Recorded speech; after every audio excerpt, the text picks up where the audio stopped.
This is Burlington, and here we are in the Channel 17 news studio for our ongoing Nuclear-Free Future conversation. I'm your host, Margaret Harrington, and viewers, please welcome our guest today, Arnie Gundersen, Chief Engineer for Fairewinds Energy Education, Chikako Nishiyama, from a resident of a prefecture right near where the Fukushima Daiichi nuclear power plant melted down 2 years ago on March 11th.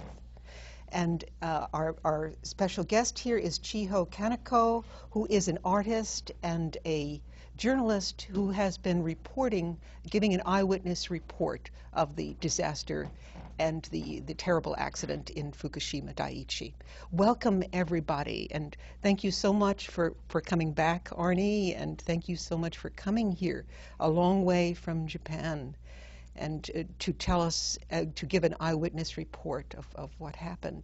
And Chiho, why are you doing this now? Because 2.5 years have passed. The American people are reading about the Fukushima, and it's a given. It happened 2.5 years ago, and we're just going on, and as though, in many ways, as though it never happened in America.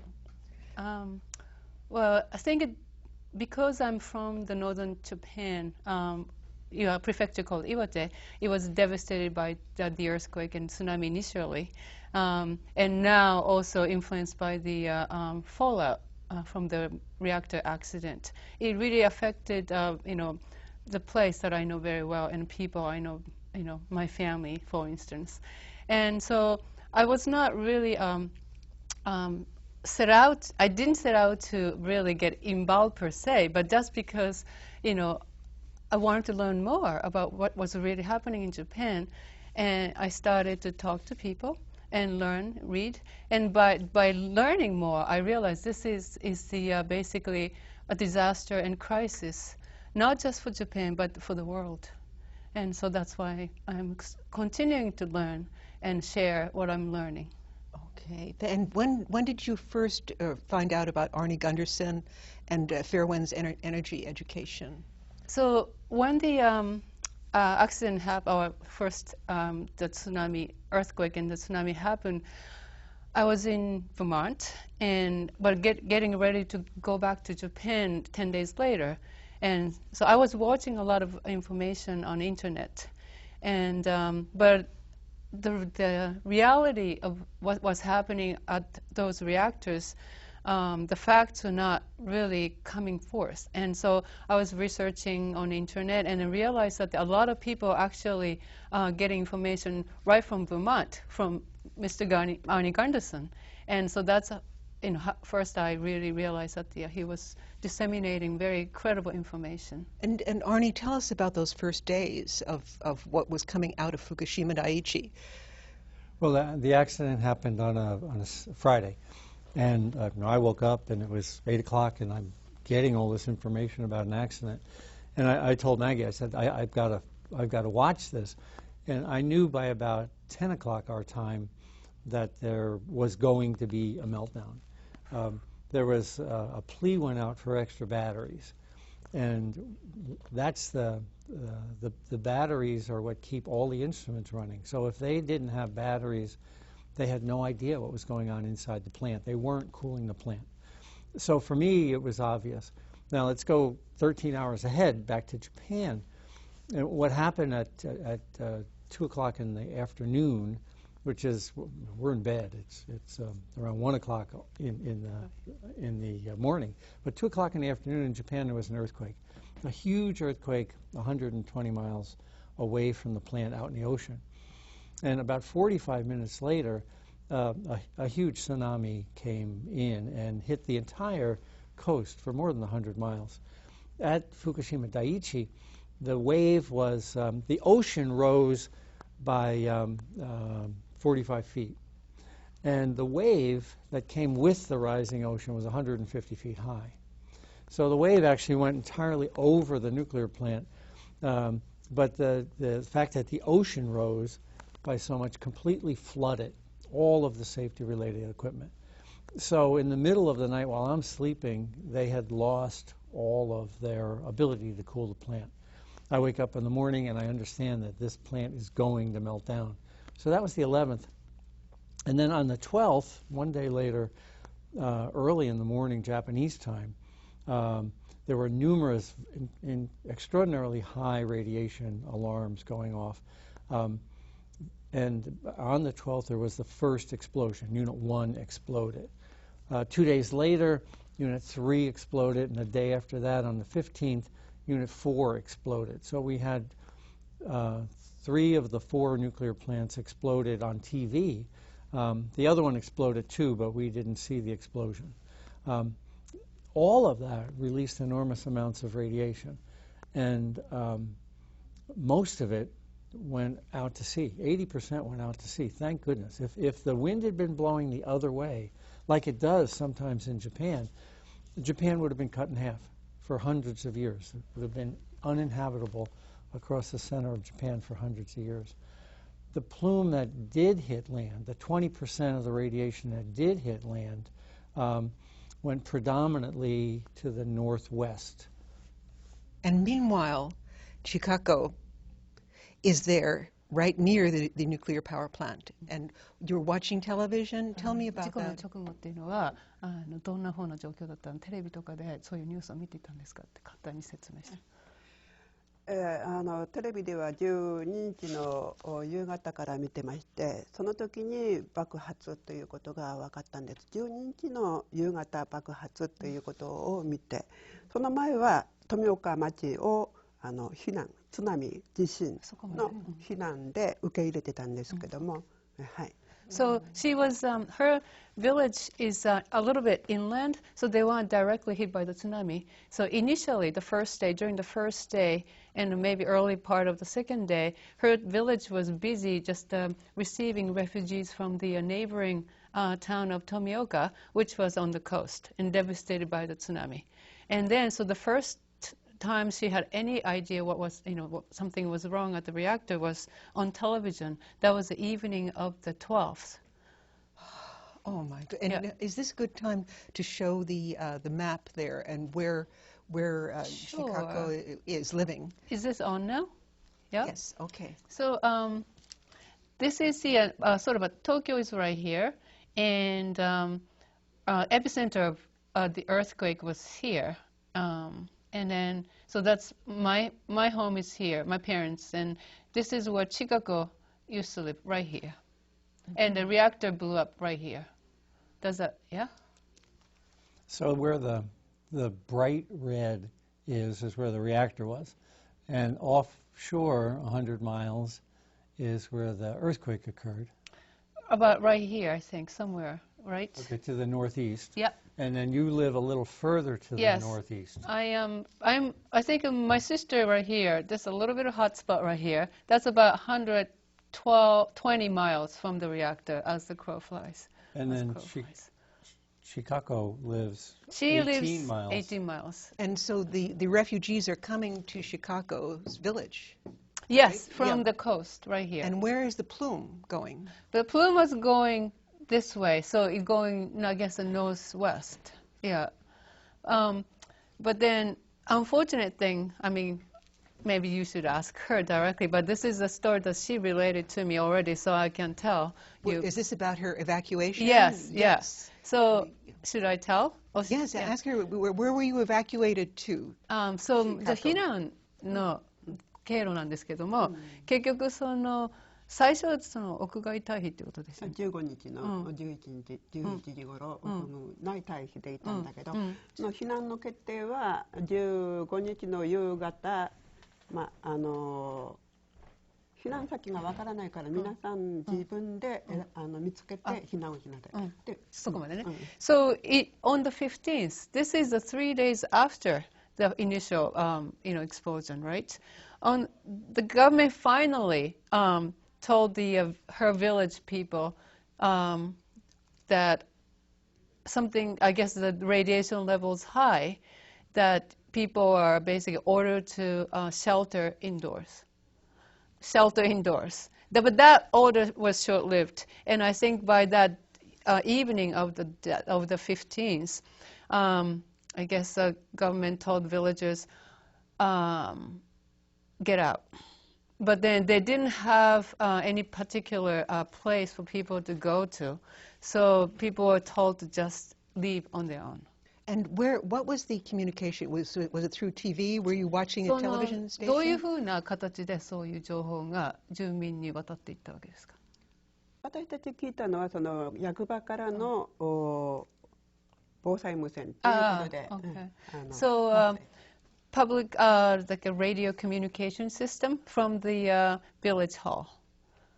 Okay. Was that a TV station? It's like a radio, sort of, I don't know if you have equivalent here. It's like an emergency radio thing. Emergency, Yeah.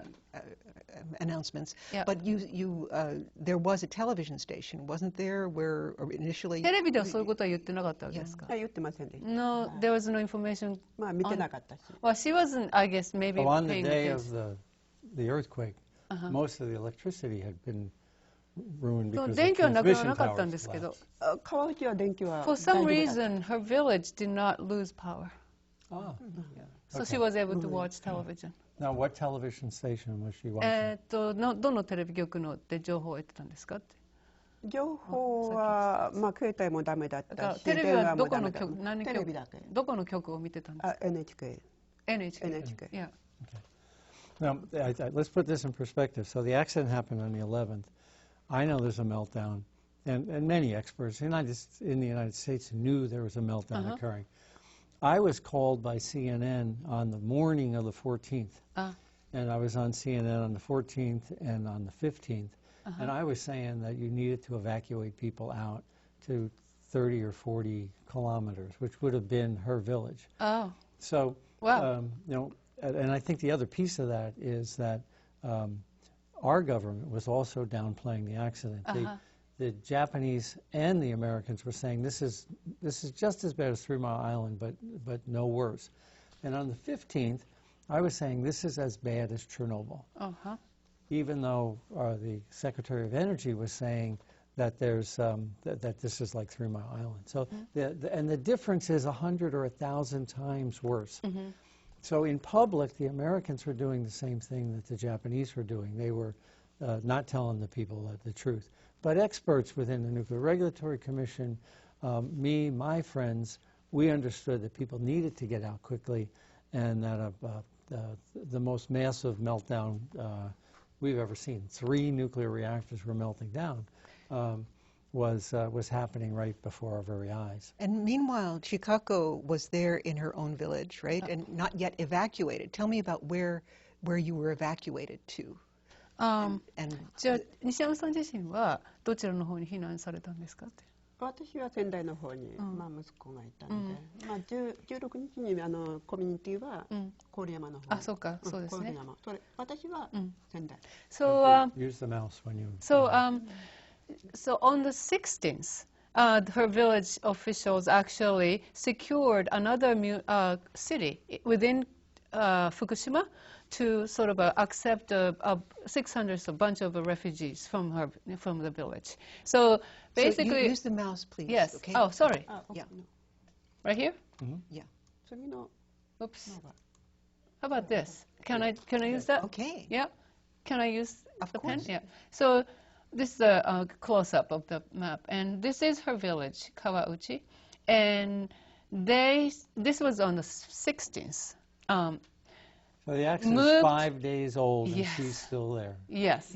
Well, they said that the Koriyama city of Koriyama, which is, I would say, 40 miles maybe, give or take, and west of the reactor, has a little convention center, event hall, and they can house a bunch of people. So they said whoever remaining in the village at the time were basically shuttled to Koriyama. But as this, sort of a radiation contamination map shows, ironically, the village of Kawauchi was spared for the most by the radiation. So they ended up moving the people to high radiation level higher place, and that's because they did not have the information, this information, even though the national government had the plume, the prediction They were tracking it. simulations,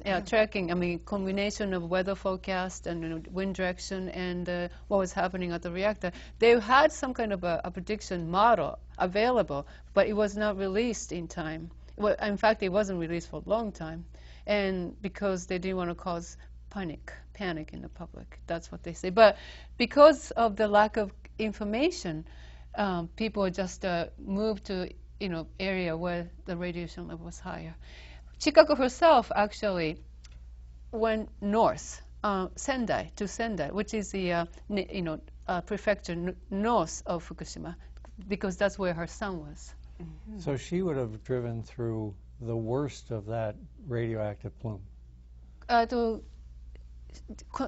西山さんはここからまず郡山に最初行ったんですか、息子さんの家に行くとき。それともここから直接。はい、直接福島にちょっと寄りまして、こう行って、そして仙台。So she actually went from Kawauchi to Fukushima City, which is the capital of Fukushima, and then went to Sendai. So she went like this, I guess. ガソリンもなかったし。And it was very chaotic because cars, the fuel shortage, the supply route was cut off, disrupted by the primarily by the earthquake. So people were scrambling to get gasoline, and it took her a long time to really make that trip. She was saying. Well, there's no lesson, because we always think that you'll be able to hop in your car and go. And if there's no gas for your car, and the electricity's out, then the pumps are not going to run at the gas station. And then, of course, it's likely, too, that the roads were very busy with people trying to get out, too. Exactly. So you've got crowds and the entire infrastructure's collapsed. Yeah. Could I ask how you felt at that time? Did you feel that you were going to get through it and survive? その時の西山さんのその気持ちっていうか、どんな風なこれを生き延びられるかなとかっていう気持ち。もう原発が爆発した時にも終わりだと、なんでかもうテレビで見た時に、どん底にテレビ見た時に。When she saw the explosion on television, she just felt like this is the end of the world. あと血管がちょっと出たから、自分でその後、2、3日してからちょっと血管出た。And then 2 or 3 days later, she actually had a little bit of a blood coughing blood, and she thought, okay, I got exposed. That was the feeling. That's not uncommon. There's a lot of, sneezing and coughing blood and the metallic taste. いや、なんかそういうね、血管とか、あとなんかこう鉄のような味がするとか、なんか。匂いと。And also smell.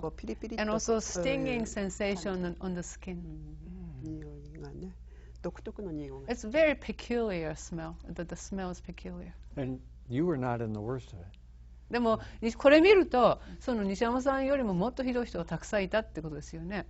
状況はね。その時は分からなかったと。I didn't know at the time, but yes, yeah, you're right. Did the government demand that people leave the area, or were you allowed to stay if you wanted? Kawauchi, in the case of her village, you mean? 川内村の場合はもうみんな全員即そうですね。16日はもう誰もいないくらい。So they had to evacuate from her village.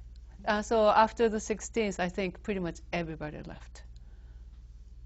Now, when you evacuate, do you take a small bag and leave, or do you have time to fill your car with? どうやって避難するとき何を持っていくわけですか？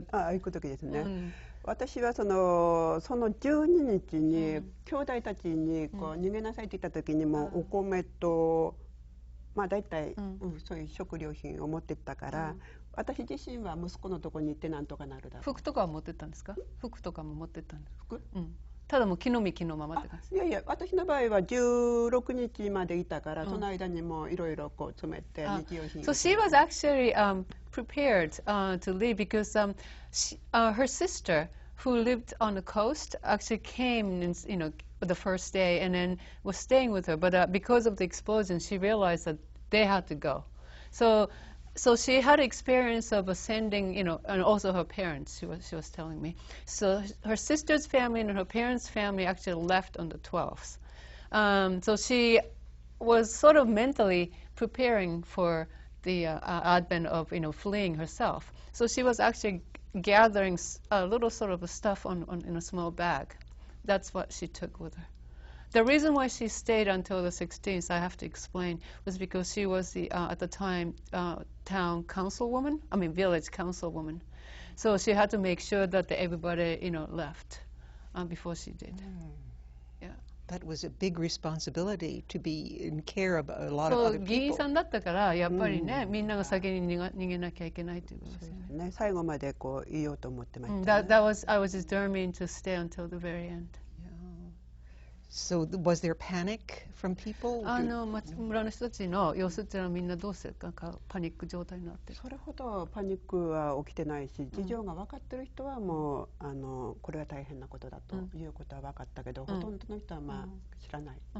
The majority of villagers were clueless about what was happening. So they didn't really even show the signs of, extraordinary panic per se. They were just confused, very confused. Yeah. まあ帰れると思ってます、ね。 And a lot of people thought that maybe this is a temporary thing. Maybe they'll be able to return soon. And what actually happened? で、その後どうなったんですかって。その後ですね、行政がもう変えるという状況を作った東電とともに、で県とその除染を。それは川内村だからですよね。So Kawauchi, the village of Kawauchi is a very, very unique case because, as you see, it's a little bit of a sort of a safe spot within within a sort of a 30-kilometer radius, right? This is like the only place where the color is green instead of red or yellow. So the Kawauchi became sort of a model project from by the government, and to showcase that how safe it is, even though it's very close to the reactor. And so they decided to pour a lot of money into decontamination of the area, and they really expedited the process of returning people. And the 川内が結局帰るってことになったら1月の31ですよね。そうですね。So last year 2012, January 31st, officially Kawauchi was declared safe to return. People can go back to live. So, and is that actually true? でもそれ現実に即したことなんですか、それは。帰っても大丈夫だっていうのは。それは私自身はそれは危険性が分かったから反対しました。それで、でも住民はもう除染すれば帰れるっていう人たちがほとんど。Well, people like myself, I learn I get information. I mean, she gets information from internet and other source. So people like her, learn how, risky it is. But then, for the most part, people don't know that reality. So people were I think it's, latched onto the hopeful news that yes, I can go back. Yeah. And they have gone back. みんなそれで帰ったんですか？帰った人はほとんどいないというよりかは、今のところ 16% が 20% 以下は帰ってますね。Right now, maybe 16%, not, it's under 20% of people have returned. Right now. That's a very small number. 少ないですね。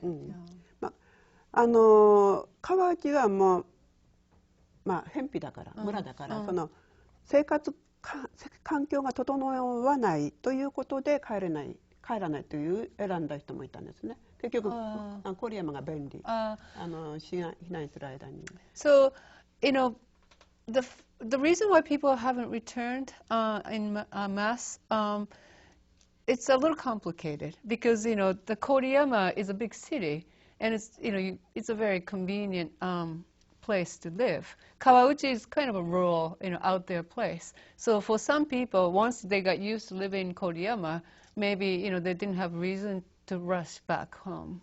That could be part of the reason, she says. あと除染がまだ確実にできてないということが皆さんなんと分かってる感じ。Also, the government's sort of a program of decontamination in order to sort of reduce the radiation level, basically scraping the topsoil and putting that radioactive soil elsewhere so that people can live rather, quote, normally, unquote. But then it's not moving fast enough in some. And Chiho, you were there and you were on site all over the area of the Fukushima Daiichi disaster, and you talked with some of the workers there. What can you tell us about that? I mean, decontamination workers. Yes, yes. Well, I was struck by how uncaring, those people are about their own work. In other words, they are handlers of radioactive waste. I mean, nuclear waste and radioactive material. So you would think it's a very stressful, dangerous work, but they look like just regular construction workers. And I just saw them taking a break, and then they wear masks while they do the work, so that they don't breathe the radioactive, dust or whatever. But during the break, they're smoking cigarette, so they're not wearing masks. And it was really just so relaxed, and I felt really strange that, because you cannot see radiation, there's a sort of a numbing sense of, is this real? Is this really dangerous? I mean, you can't really see, and you start losing sort of touch with reality. Well, reality is you can't see. Yeah. Arnie, speak to that about the dangers of that. Well, the most famous quote I take out of the accident early on was a Japanese farmer said, "We are fighting a dragon we cannot see." Mm. And it's there. It's almost like a horror movie because it is lurking, and you can't, no matter what you do, you don't see it. Right. And the old out of sight, out of mind is what's happening there. And we saw that at 3 Mile Island too, where people had the taste and the smell. Uh-huh. But if you don't die immediately, people say, well, then it's safe. But in fact, I'm sure that over the next 30 years, we're going to see on the order of a million cancers as a result of this. Perhaps not a million fatalities, but a million cancers, just as a result of all this radiation that was been spewing out. Well, may I say that, I think a lot of people are concerned about the health effects of the accident, and especially of the children in Fukushima. So I think government is definitely trying to track the health of kids under 18 or whatever. And so they're doing, it's almost impossible to test every kid all at once, right? So they're doing piecemeal. And so far, they released the result of the thyroid, test of 38,000 children from Fukushima, which is a very small sampling. But already they found out of that 3 confirmed thyroid cancer, and those got operated, and 7 more suspected as being a thyroid cancer. So that's a fairly sort of a large, high, incidence, I think. Yeah, we call that statistically meaningful. These are big numbers. Yeah. And on top of that, they found nodules in the kids. Right. I think what we're going to see is what I would call the Fukushima scar. Mm. It's the easiest cancer to detect, and it's the easiest cancer to rescue somebody from, because the thyroid gets a lump in it and it gets removed. So the good news is that that the thyroid cancers are easily detectable, right, and they're not cured. They're removed, and the kid's on drugs for the rest of their life to make up for the thyroid function. But we saw the noble gases were released, right, early in the accident. And matter of fact, we picked them up in the United States on the 20th. Uh-huh. So within 9 days, the United States was getting noble gases. Okay, could you explain to us what the noble gases are, please? Your high school chemistry here. Okay. Those are on the left side of the periodic chart, xenon and krypton and argon. Okay. They don't react with anything. They go into your lungs, they're fat soluble, and they remain in your body, but unlike other chemicals, they don't react. And after 3 Mile Island, we saw meaningful increases of lung cancer about 5 to 10 years out. So I think the next wave we'll see iodine-related thyroid, and then we'll see lung cancers, and then we'll see what we call the hard tissue cancers, the leukemias and things like that, even further out. So this accident has really just begun as far as the health effects go. And could I ask Chikako if her friends and neighbors are concerned, herself are concerned about the cancer, and that sort of, are they being 今 tested? 健康の被害について話してるんですけど、西山さんのやっぱり知ってる範囲でね、福島の人とかでやっぱり皆さん健康のことを心配してますかって。今のところはその表面上はそういうことはあまり聞かないんだけど、自分の身内の中でその亡くなった人とか知ってる人で、病気になった人がいるので、自分としてはその危険性は分かってるけど。People really don't talk about it much, but then within her family, extended family, she knows several people who have died. And it's really almost impossible to connect the deaths to the reactor accident. So, it doesn't really say anything, but she personally feels that there's something. She's very concerned. I think the other piece of that is that the Fukushima prefecture has not released any health data on its population for the last 2 years. So we're not getting the statistics that we are getting out of other prefectures around Japan. The Fukushima prefecture, we don't know about stillbirths. We don't know about increases in cancers or other mortalities. So, scientifically, we're being kept in the dark by the Japanese government. This is very alarming and very sad for all of us. And as we say, it is a global issue. It's not just in Japan. And the fact is that unless people such as yourselves come forth and tell us about it, we are left in the dark. And so I thank you very much for coming forward and talking to us about it. But Chiho, I'd like you to tell me a little bit more about what you saw last November when you visited there, and what was the whole impact. Evidently, the impact on you is that you need to talk about this, and you need to get the story out here. Well, there's so many things that I have witnessed, so it's almost impossible to sort of sum up, in a paragraph or so. But I would like to focus on the unexpected consequence of a disaster like this, which was the basically fracturing of a human community, and neighbors fighting with each other in Fukushima. You would think that if people were, they're all victims, so they are in the same boat, and they going to work together to sort of survive, or just to fight the cause or whatever. But people just have different priorities, and their life got completely turned around and then put into a place where they had no idea what might happen in the future. So everybody is really disturbed and stressed and angry, and their anger is directed to each other instead of to the people who, or the social, I guess ourselves, that's our problem, system that created this accident. And so how do you remedy that situation? Because it's very disturbing to me that the society is fractured and social fabric is destroyed.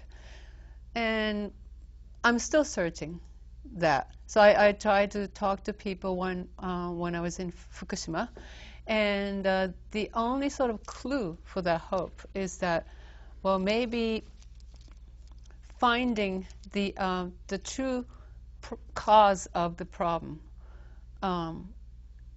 is the first step. And in this case, why are people stressed out? Why are people, sort of bickering with each other? Well, because there was a nuclear power accident. Why was it an accident? Well, because there was a nuclear power plant. Why is a nuclear power plant? Well, you keep going. Well, And do keep going. oh, okay. Keep going.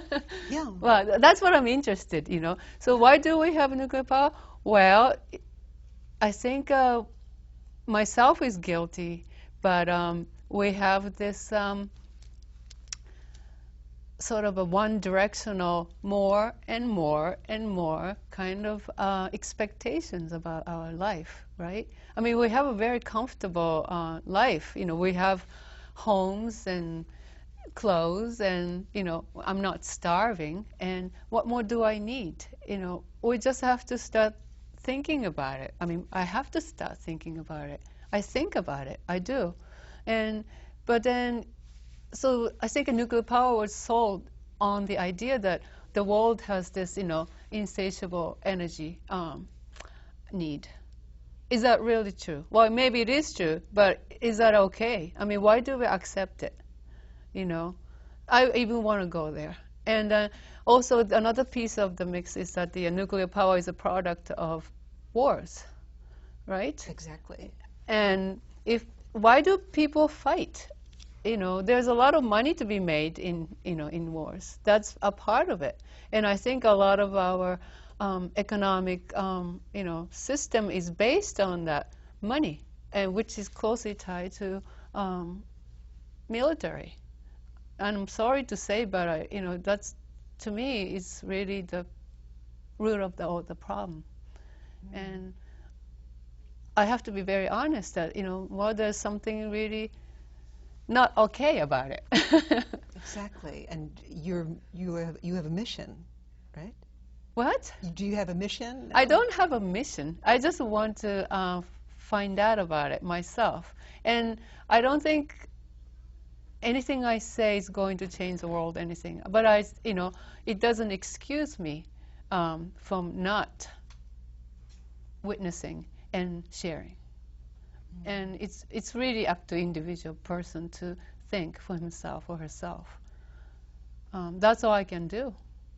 I mean, I think the onus is on each of us. No, that's like our story. When I saw this accident happening, I knew that my government had covered up 3 Mile Island, and I was not going to let it happen again. So I really committed myself to trying to get the word out there as best I could. To make sure that this accident was not swept under the rug like 3 Mile Island was. And this is 100 times worse. And could I ask Chikako, why are you here today?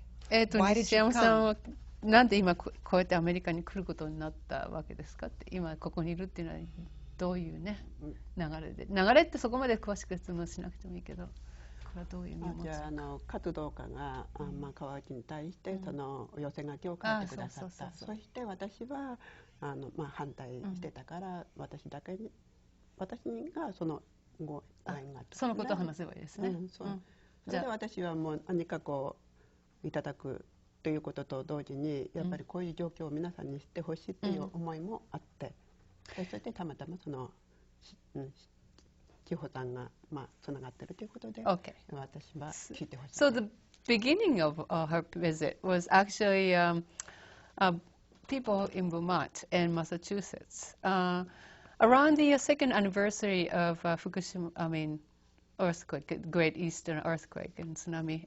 So this year, in March, I guess the Safe and Green campaign, based in Brattleboro and other areas, I think of people who primarily oppose Vermont Yankee. And they did sort of a action around that anniversary, adopting some towns, near the reactor, around sort of Fukushima Daiichi reactors, and find a town that sort of have a similar distance from the reactor to their town. So, town of Greenfield, Massachusetts. I don't know if it's a town or city, but picked her village of Kawauchi, and they did some kind of campaign, and they had a little message board that they wanted to send to her. And so they were looking for somebody from the village, and came upon her.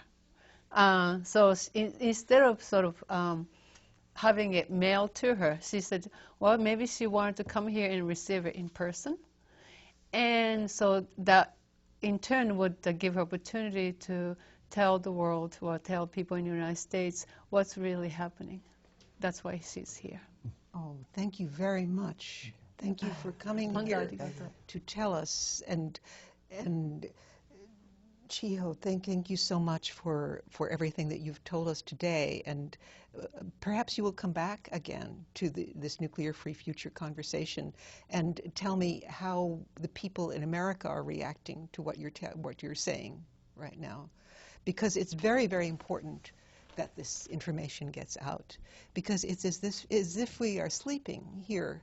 Often we will see a major story, say in a major newspaper like the New York Times, that a nuclear power plant is on a seismic, is ready to blow up because of an earthquake, right?